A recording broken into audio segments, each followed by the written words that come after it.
नमस्कार शेतकरी बंधूंनो. आजचा जो विषय आहे तो पिकावरील कीड नियंत्रणासाठी जीवजीवाणूचा म्हणजे ज्याला आपण मायक्रोबियल कंट्रोल म्हणतो, तर एकात्मिक कीड नियंत्रणाच्या माध्यमातून आणि जैविक कीड नियंत्रणाच्या दृष्टीने महत्त्वाचं असं हे विविध जीवजीवाणू आहेत की ज्याच्यामुळे किडींना रोग होऊ शकतो. आपल्याला कल्पना आहे की विविध प्रकारचे रोग असू शकतात. तर जसं मानवाला किंवा इतर पशुपक्ष्यांना विविध प्रकारचे रोग होतात, त्याच पद्धतीने किडींनासुद्धा नैसर्गिकरित्या रोग होऊ शकतात आणि त्याचाच उपयोग घेऊन प्रयोगशाळेत त्याची वाढ करून कीड नियंत्रणासाठी चांगल्या पद्धतीने नियंत्रण करण्यात येते. आता याच्यातही महत्त्वाचं जे आहे तो एक जीवाणू आहे ज्याला आपण बॅक्टेरिया म्हणतो, तसेच विषाणू आहेत ज्याला व्हायरसेस म्हणतात, बुरशीजन्य रोग आहेत ज्याला फंजाय किंवा फंगस असे आपण संबोधतो, आणि त्याचबरोबर सूत्रकृमी किंवा प्रोटोझा, रिकेट्शिया इत्यादी प्रकारचे जे जीवजीवाणू आहेत त्याच्यामुळे किडींना रोग होत असतो आणि शेतात ते सतत होत असतं.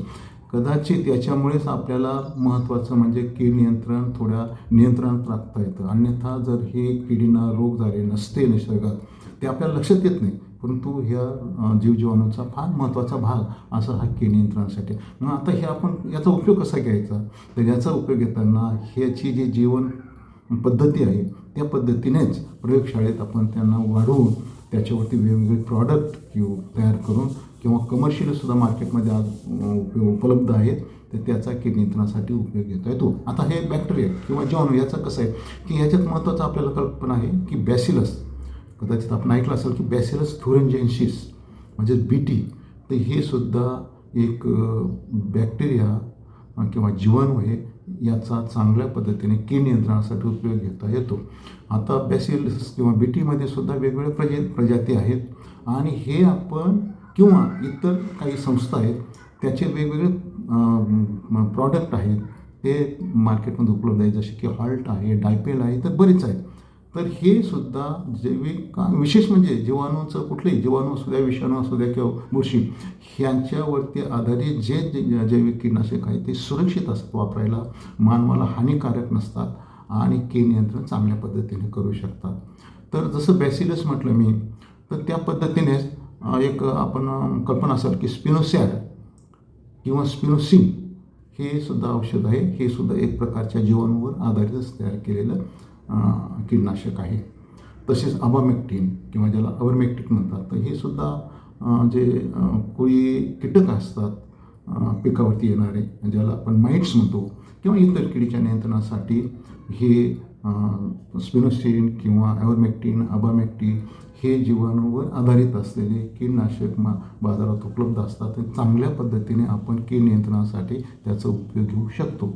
आता हे झालं जीवाणूबाबत. आता दुसरं महत्त्वाचं म्हणजे विषाणू की ज्याला आपण व्हायरसेस म्हणतो, आणि व्हायरसेसचं महत्त्व आपल्याला कळलेलं आहे की कोरोना झाला हा काय व्हायरसच होता, याने किती अंकार माजवला हे माहीत आहे. तसंच किडीमध्ये सुद्धा नैसर्गिकरित्या हजारो प्रकारचे व्हायरसेस आहेत, पण ते काही आपण सगळेच उपयोगात आणू शकत नाही. तर काही विशेषतः NPV म्हणजेच न्यूक्लिओपॉलीहेड्रोसिस व्हायरस, ज्याला किडीनुसार त्याचे नाव बदलले असतात, जसं की HANPV म्हणजे हिलेटिस आर्मिजिरावरती म्हणजेच घाटी अळी किंवा कपाशीवरील हिरवी अळी यांच्या नियंत्रणासाठी जे व्हायरस आहेत त्याला HANP म्हणतात. तसेच दुसरे जे कीटक आहेत विशेषतः स्पोडोप्टेरा किंवा देठ कुटणारी अळी किंवा लष्करी अळी, तर याच्यासाठी SLNPV असा हा जो आहे तो आपण उपयोगात आणू शकतो. आणि याला दुसरे कमर्शियल किंवा व्यापारी नाव दिले आहे. जसं HANP म्हटलं की विद्यापीठात त्याला हिलिओकिल म्हणून प्रसारित करण्यात आलं आहे आणि तो उपलब्ध असतो हिलिओकिल.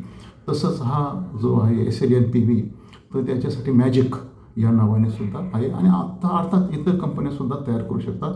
आणि असे हे प्रमुख जे व्हायरस आहेत हे आपण कीड नियंत्रण चांगल्या पद्धतीने उपयोग आणू शकतो. फक्त याचं जो उपयोग करायचा असतो तो शक्यतो सकाळी किंवा संध्याकाळी, कारण काय आहे की हे व्हायरसेसचा सूर्यकिरणामुळे अल्ट्राव्हायोलेट रेजमुळे ते नष्ट होतात, जेणेकरून लवकरात लवकर किडीशी संपर्क यावा आणि त्याचा चांगल्या पद्धतीने उपयोग व्हावा म्हणून आपण शक्यतो शिफारस करतो ते सकाळी किंवा संध्याकाळी फवारणी करायचं.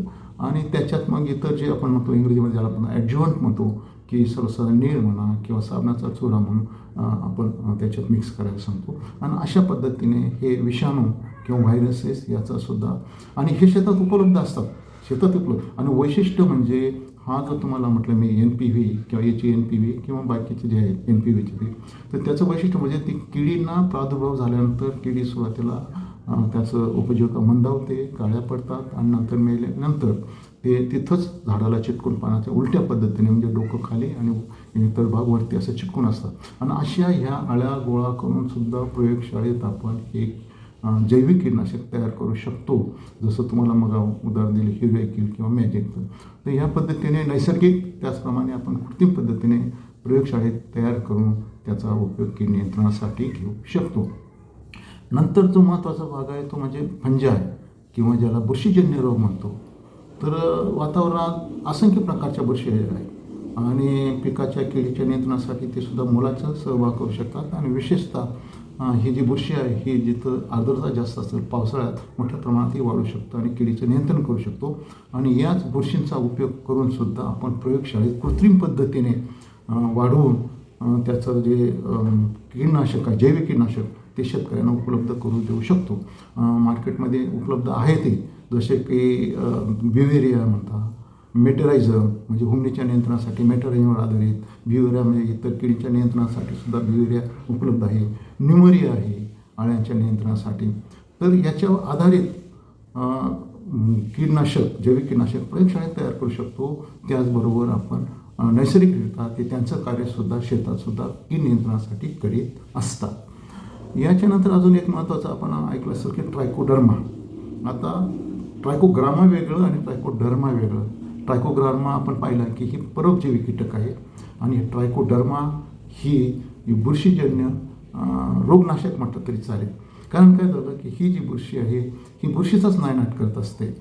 जे म्हणतो ना आपण कुऱ्हाडीचा दांडा गोतास काळ, तसं ही बुरशीचाच नायनाट. आणि विशेषतः जे पिकाला मर रोग होतो, मूळकूज होते, खोडकूज होते, तर हे मर रोगला कारणीभूत असणाऱ्या ज्या बुरशी आहेत तर त्याच्या नियंत्रणासाठी ह्या ट्रायकोडर्माचा चांगल्या पद्धतीने उपयोग होतो आणि प्रयोगशाळेत ही आपण तयार करू शकतो. फक्त याची वापरण्याची पद्धत एकच आहे की शक्यतो आपण जर हे ट्रायकोडर्मा शेणखत किंवा इथं जे ऑर्गॅनिक म्हणतो आपण खतं किंवा सेंद्रिय खतं याच्यात मिक्स करून आपण जर शेतात वापरलं तर त्याचा चांगल्या पद्धतीने आणि त्याचं वाढ जोमाने होऊन इतर बुरशीजन्य रोगाचं नियंत्रण करू शकतो. तसंच आता दुसरा उपयोग म्हणजे बीज प्रक्रिया. म्हणजे बी पेरण्यापूर्वी जर आपण ह्या ट्रायकोडर्माची बियाणाला ट्रीटमेंट दिली तर आपण सुरुवातीला जे मर रोग येतो मग तो हरभरा असो, भुईमूग असो, कुठलेही पीक असो तर त्याच्या नियंत्रणासाठी सुद्धा ही ट्रायकोडर्मा पावडरचा चांगला उपयोग होतो. तर त्याच्यातसुद्धा ट्रायकोडर्मा वेगवेगळ्या प्रजाती आहेत. ट्रायकोडर्मा विरिडी, हर्जानियम असे विविध आहेत. तर त्याच्या ठराविक बुरशींचा आपण ह्या ट्रायकोडर्माचा उपयोग करून आपण रोग नियंत्रण किंवा रोगनाशक म्हणूनही उपयोग करू शकतो.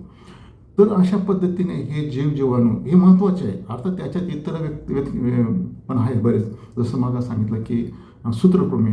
आता सूत्रकृमीमध्ये सुद्धा एक जो बॅक्टेरिया आहे ज्याला पाच्युरिया म्हणतात, पाच्युरिया पेनिट्रन्स. तर हा जो बॅक्टेरिया आहे किंवा हा जो जीवाणू आहे हा सूत्रकृमीचं नियंत्रण करीत असतो शेतात.